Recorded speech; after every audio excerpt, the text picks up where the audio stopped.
pleasure of serving as the president of NJIT, and I'm very happy to see so many familiar faces on this very, very important day.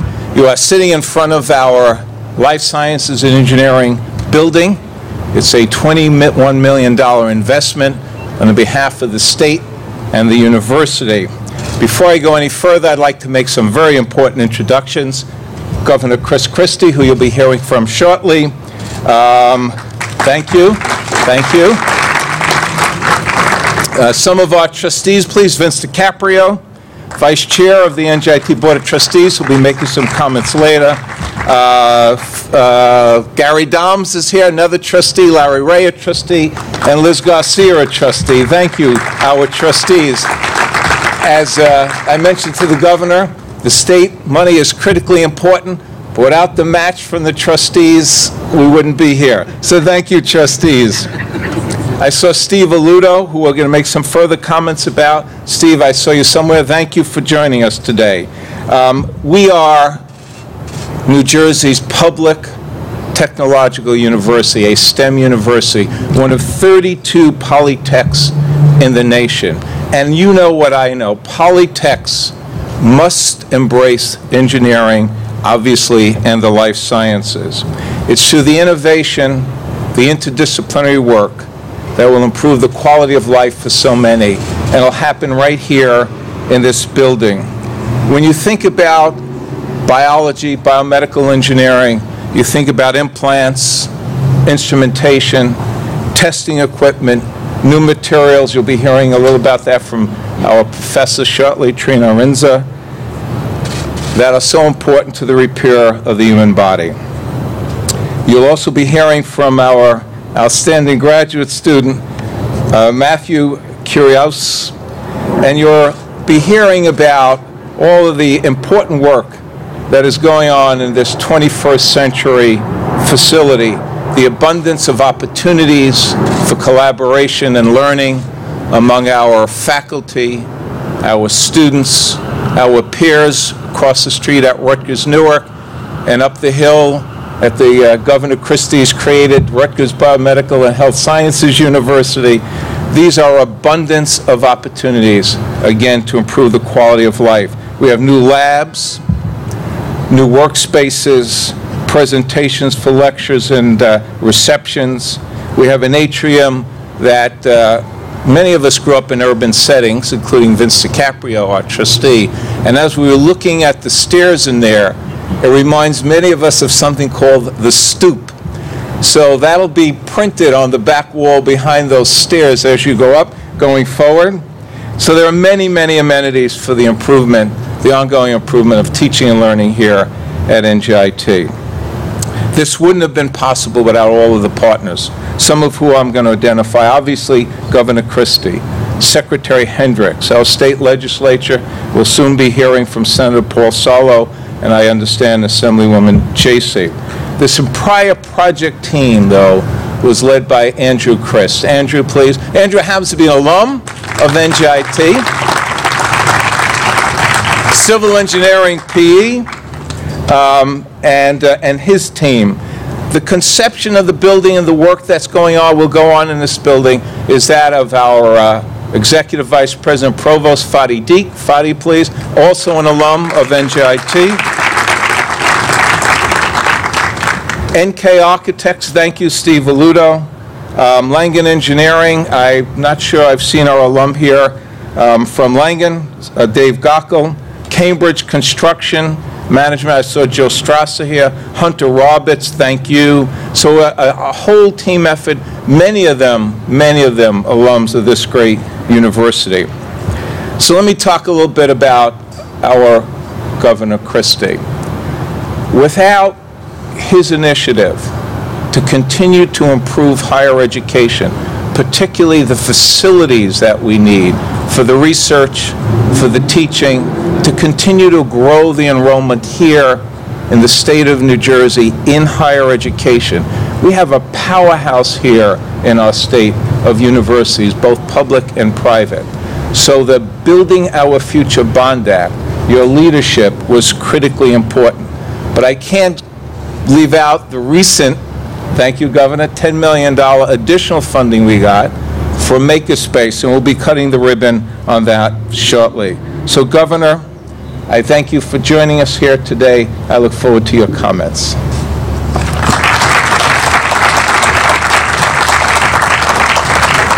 Joel, thank you, and good morning to everybody. I'm really happy to be here this morning, and pleased to see another capital project here at NJIT come to fruition.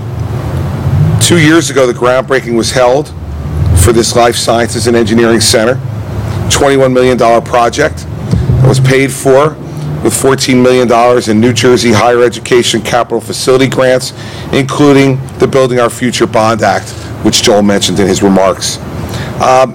This center, I think, is going to really prepare students even better than they're being prepared now here at NJIT for 21st century jobs and the challenges that they'll face in our economy. It's an incredible building, as you can see. The project also looks forward to the future because it leaves room for an additional 47,000 square foot expansion as we move forward. And the research that will be conducted here will be extraordinary for the people of this state and this nation. And the graduates who come from this place, as we know, influence not only the economy of our state, but they also influence the social fabric of our state as well. And as a native of Newark, I am particularly pleased to see this type of modernization and opportunity presented in our state's largest city. It is important to continue to make Newark a magnet for higher education. As Joel mentioned, our willingness and our effort to overcome what had been defeated so many times, which was a modernization of our higher education system in this state, to bring UMDNJ and Rutgers together under one roof, has led to extraordinary expansion in the research grants that are being received by that institution and by the vitality that you see in this city. And NJIT was always and still will be the anchor for technology, for education of our future scientists and engineers, and now with Rutgers as a partner just a couple of miles away here. We know that this is going to develop a dynamic set of circumstances for the city of Newark, in addition to what it will do for our students. Think about this, though, and Joel talked about expanding enrollment. I'm tired of having some of our best students leave this state and feel as if they need to go someplace else to get a great education. It's not because we don't have great institutions. It's because of the capacity those institutions could serve in a way that was appropriate. So because of the things that we've done here in partnership at NJIT, by 2020, enrollment here is estimated to expand by more than 14,000 students, a 50% enrollment increase from 2011, and a 75% enrollment increase from 2005. Why is that so important? Because we don't want our best and brightest young people to leave our state and not come back. And we know that if they go to college someplace else, that's maybe where they get the first internship. That may be where they get their first real job offer. That may be where they find someone to fall in love with, and they may never come back for those reasons. If they believe they have an opportunity here in their home state to get a quality education at an affordable price, which is exactly what NJIT is doing, we're going to keep a lot more of those students. It's going to make our state, not today or tomorrow, but a decade or more from now, a much more vibrant place than it even is today. That's exactly why I advocated for the Building Our Future Bond Act. There had been no investment in higher education capital programs in this state since 1987. Governors before me had let the time go by again and again and again and ignored the requests of leaders of our higher education institutions for the state to be a partner.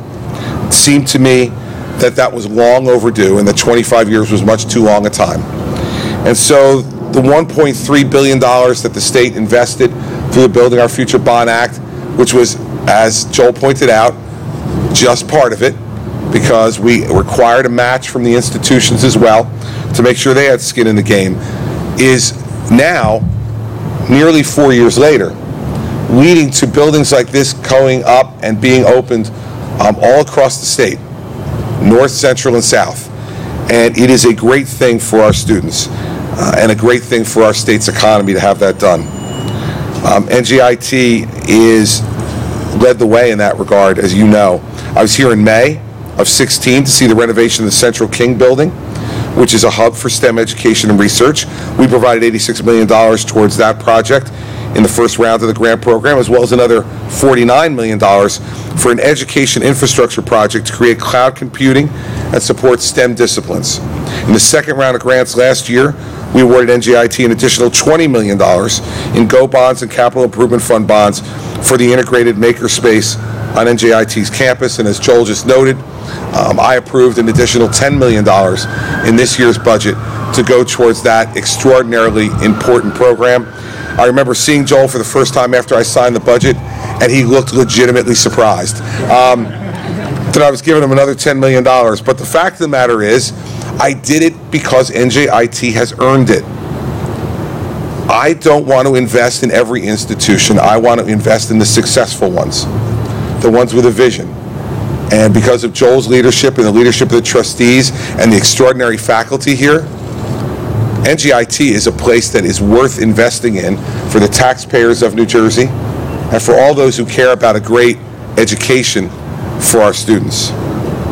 So we're thrilled that this has happened. I am absolutely excited about what will happen inside this building. And as someone who has 117 days left as governor, not that I'm counting, I want to let you all know that people ask you at this stage all the time about legacy. What do you want your legacy to be? I don't think we define our legacy. Others define it for us.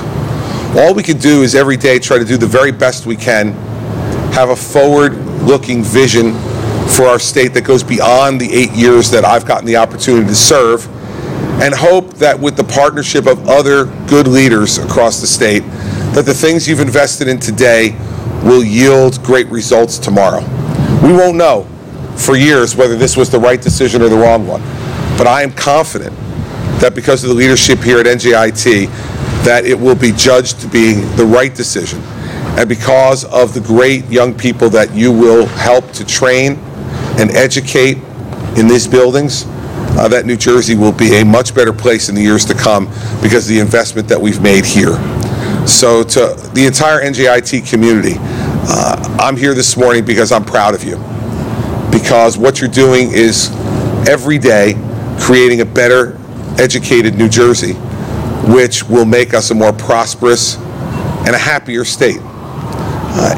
In the end, what you want to do as governor is try to create circumstances which allow the very best of the people that you serve to come out.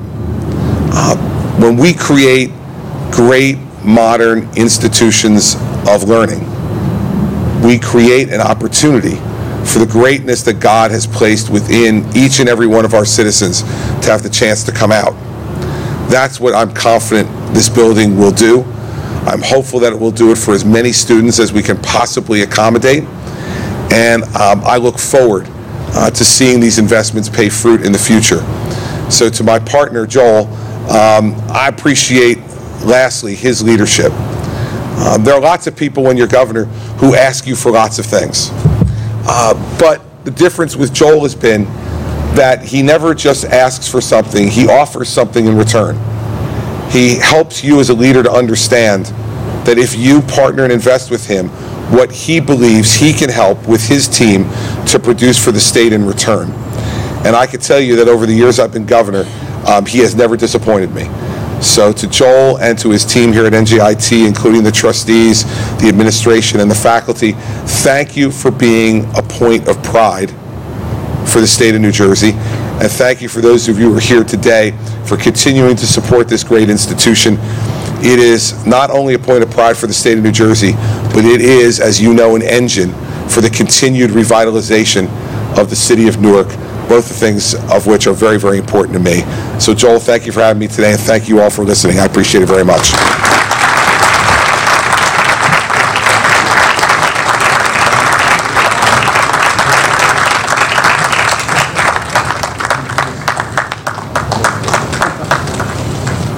All right.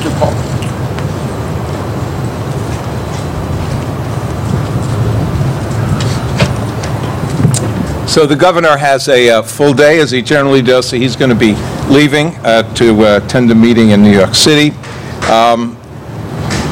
And we have before us one of our I've been talking a little bit about our alums, and if you put together our faculty, our students, our alums, our administration, and all of you who we get to partner with, I will guarantee the governor that we will meet his expectations in what goes on in this building as well as the others on this campus.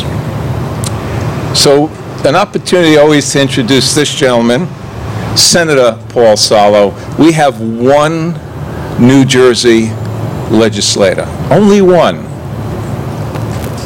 but it is a critical set of positions that he holds. He's chairman of the Senate Budget and Appropriations Committee. So if you have to pick a committee that somebody is going to chair, for example, we have Congressman Frelinghuysen, who chairs that committee at the federal level.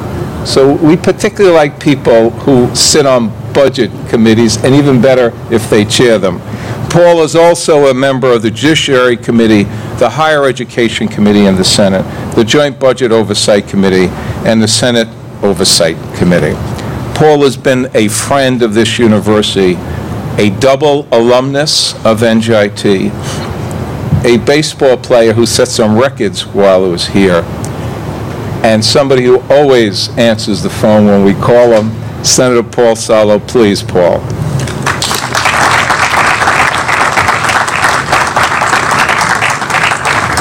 Thank you. It's great to see so many folks out here this morning, and I apologize for being late. I should know better when I come down to Newark to leave myself a little bit more time.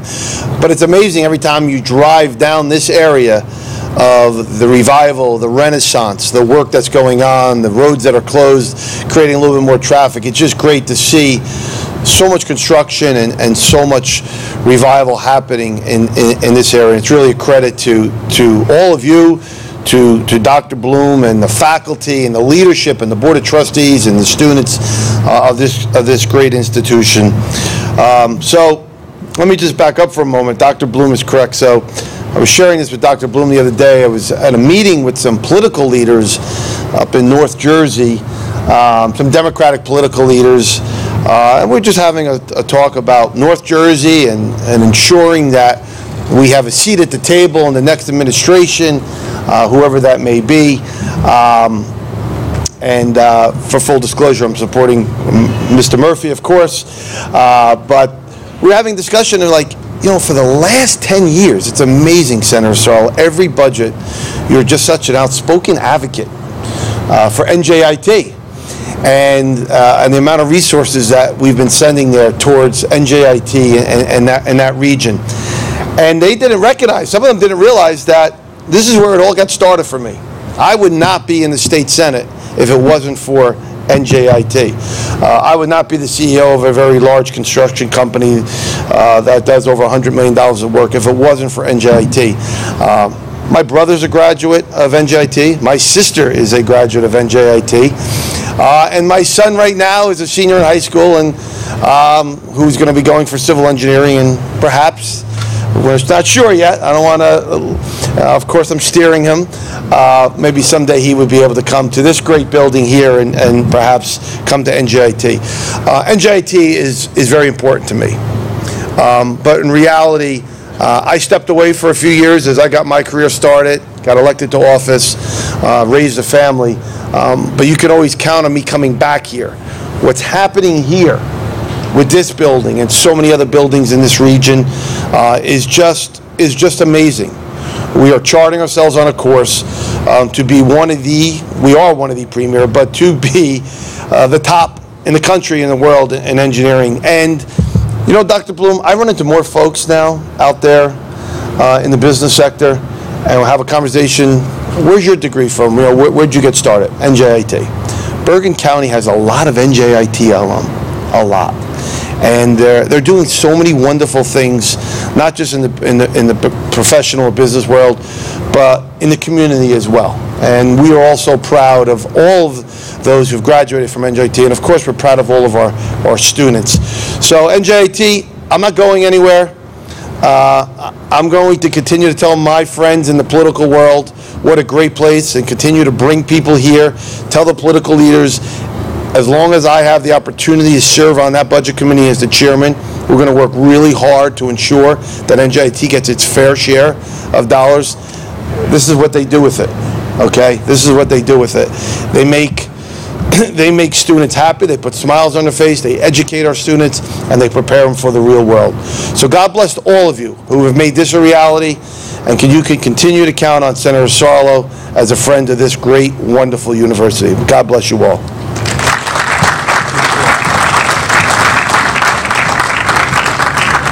So we know the value of networking. Paul, meet Vince DiCaprio. We've met many times. So Vince's son is here. You may want to have them have a conversation.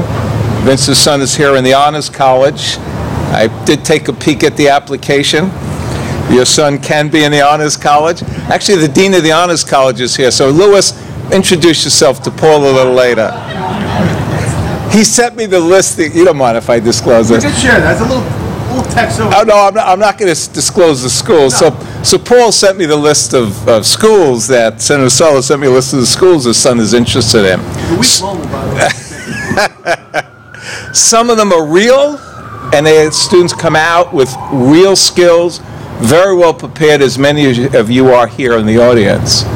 And some of them aren't. I haven't told them the real ones from the non-real ones, but NJIT is on the top of the list, the Albert Dorman Honors College.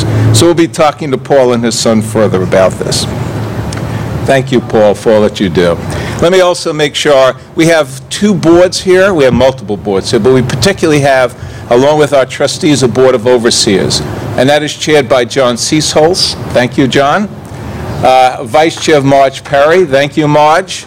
I saw Dave Gockles. Dave, come over here. Dave Gockel, where are you? And Dave Gockel as well. Dave heads up, he's an alum, he heads up Langham Engineering, so thank you. They did some of the work here on this building as well. Thank you, Dave.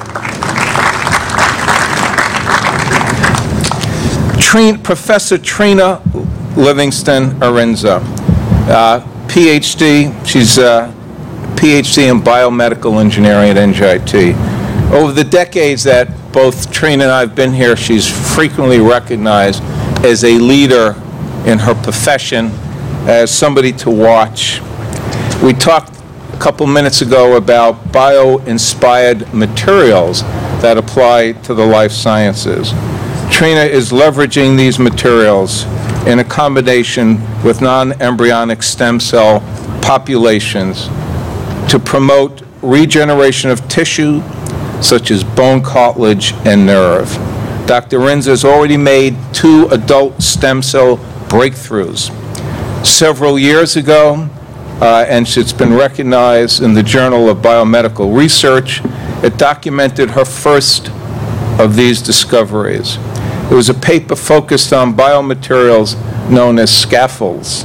The first time I heard about scaffolds, either you get the picture in your mind of what a scaffold is. Well, that's exactly what this is. Specifically, calcium phosphates that act as a framework for growing stem cells, which can then become cellular building materials of bone and other tissues. Her second discovery, which is also described, or is described in the Journal of Bone and Joint Surgery, was the adult stem cells taken from one person that could be implanted in another person without being rejected. That is absolutely monumental. So this is the work our dear professor's been doing here for well over a decade now. Trina, if you'd please come to the microphone.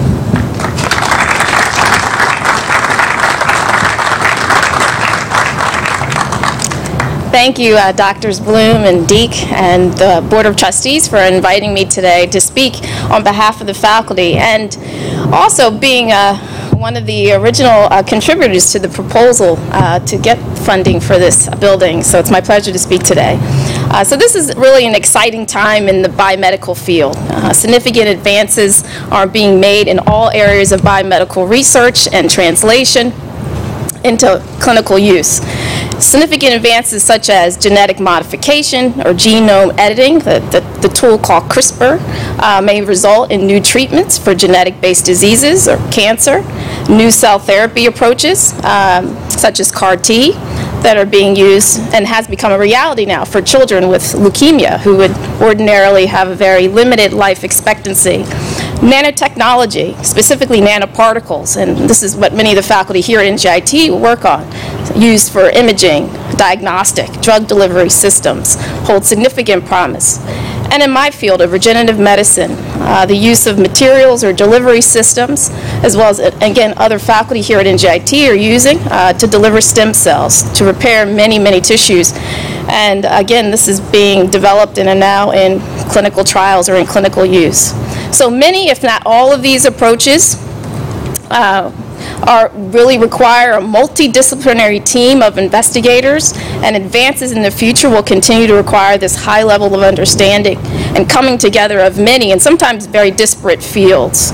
So this new Life Sciences and Engineering Center is not only a symbol of that, this collaborative approach of bringing together these fields, but also it's now has become a reality where these faculty laboratories will be in this modular, more open space facility to encourage sharing of ideas and techniques among students, postdocs, and trainees.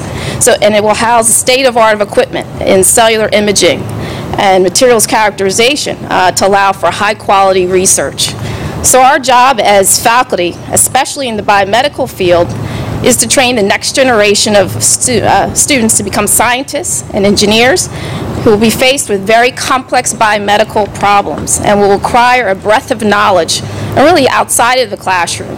And so this new center will allow faculty and students to interact more seamlessly in a more collaborative environment, and this building again provides the necessary infrastructure to do so.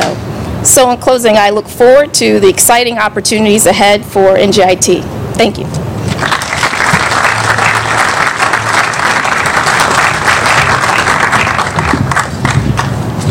So as you heard from Trina, it takes a team, and if you've done any building ever in your life, and I've had, including the Sandy storm, the opportunity to do that, you always need to go before your city council. Oh, there's Gary. Gary and I will stand up one day and tell you the humor. Gary Doms, who heads up T&M here in the state, helped me a lot in my reconstruction of my house down along the shore there. But our city council president has just joined us. She's a dear friend of NJIT, Mildred Crump. Mildred, thank you for joining us.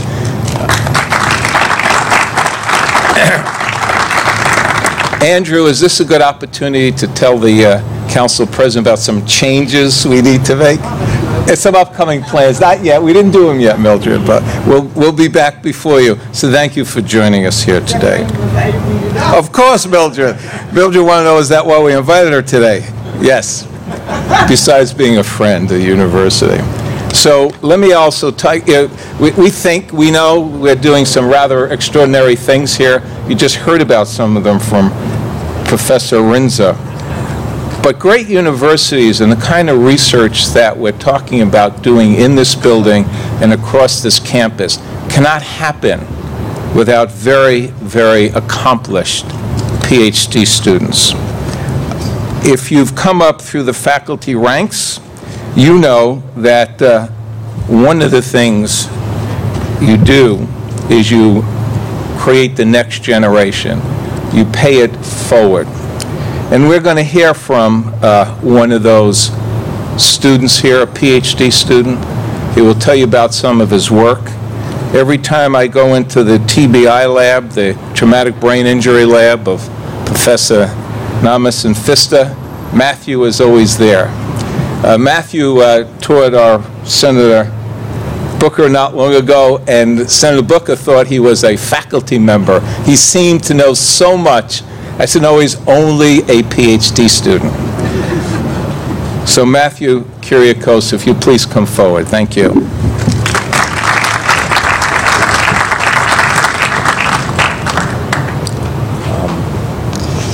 Only a PhD student. But I do want to thank Dr. Bloom sincerely for the warm introduction, for the Board of Trustees, the faculty, for inviting me to speak at the ribbon cutting of this new center, and I sincerely hope by the end of this you don't regret it. But let me just say, first and foremost, that this is just the latest example of NJIT investing in its students.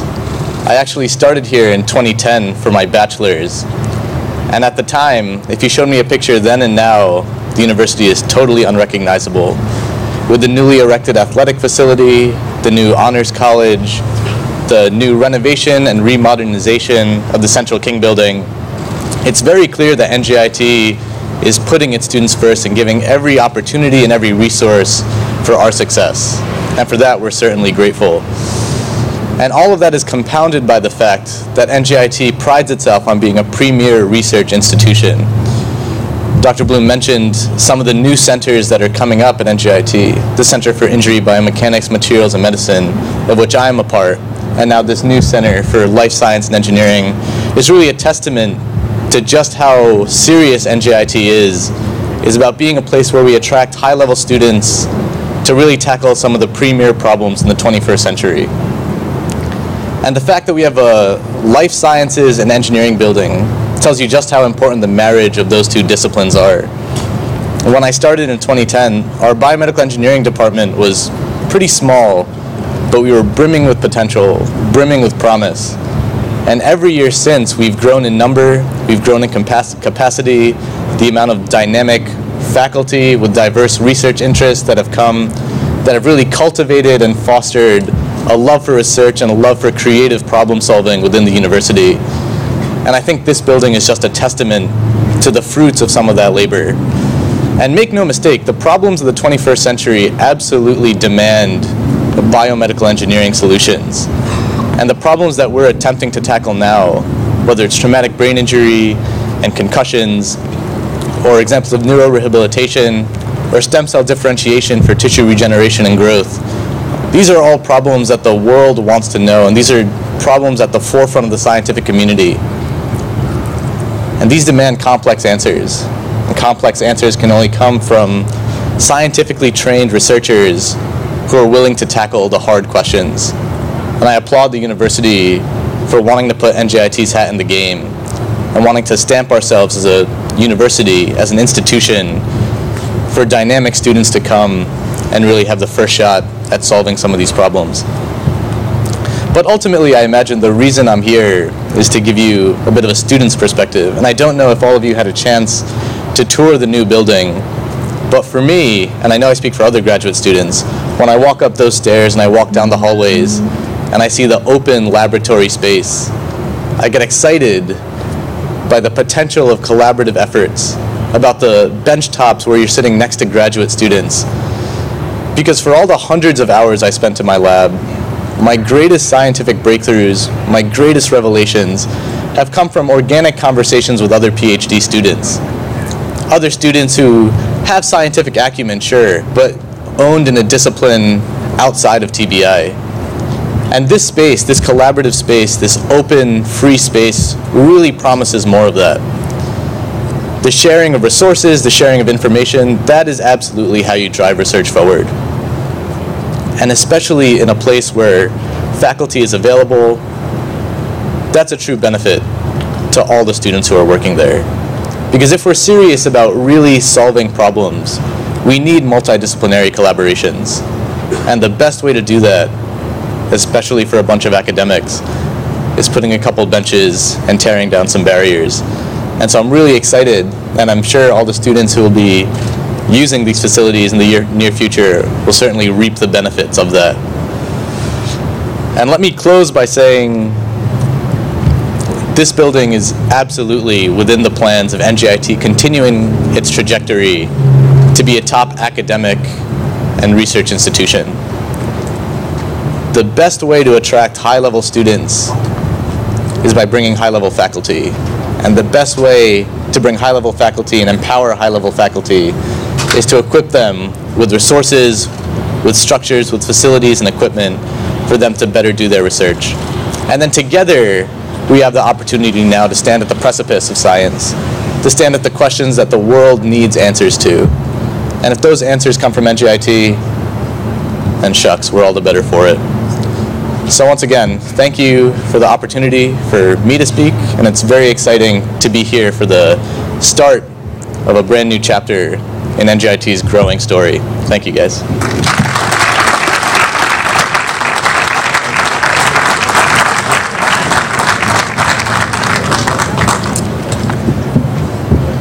So you understand why Senator Booker was fooled.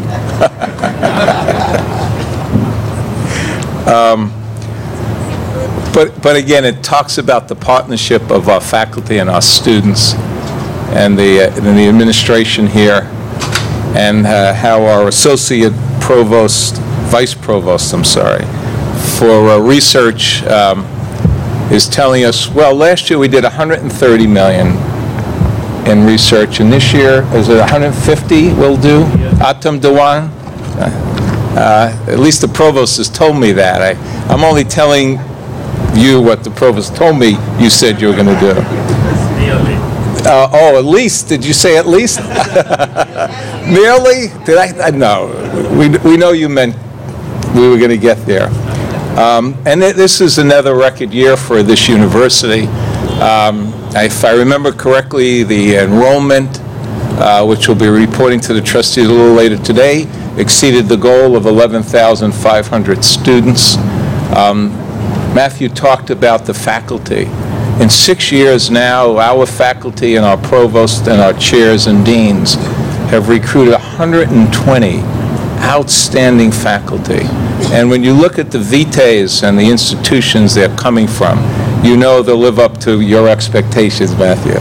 So it's my opportunity to say we're going to cut the ribbon. And some of us will please stand up and proceed to the ribbon. Vince, I think you and I are going to hold the scissor. So there we are. I don't need the scissor yet. You want to cue up the people? So if you would, Council President, if you follow our friend over there, Eladio, overseers, trustees, Steve Aludo, please.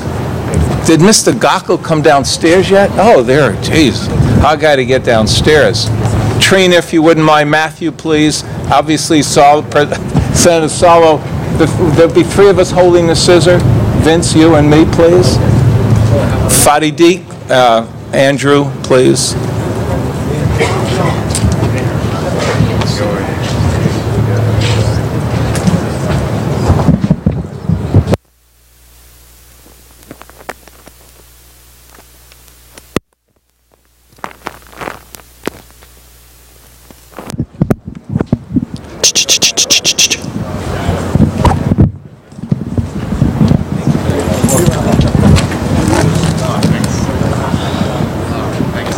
Does anybody need a microphone for this?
Not a problem. There's a reception in I guess right out here, the Commons. So if you wouldn't mind, please. Dr. Bloom. This is a very good ceremony. Well,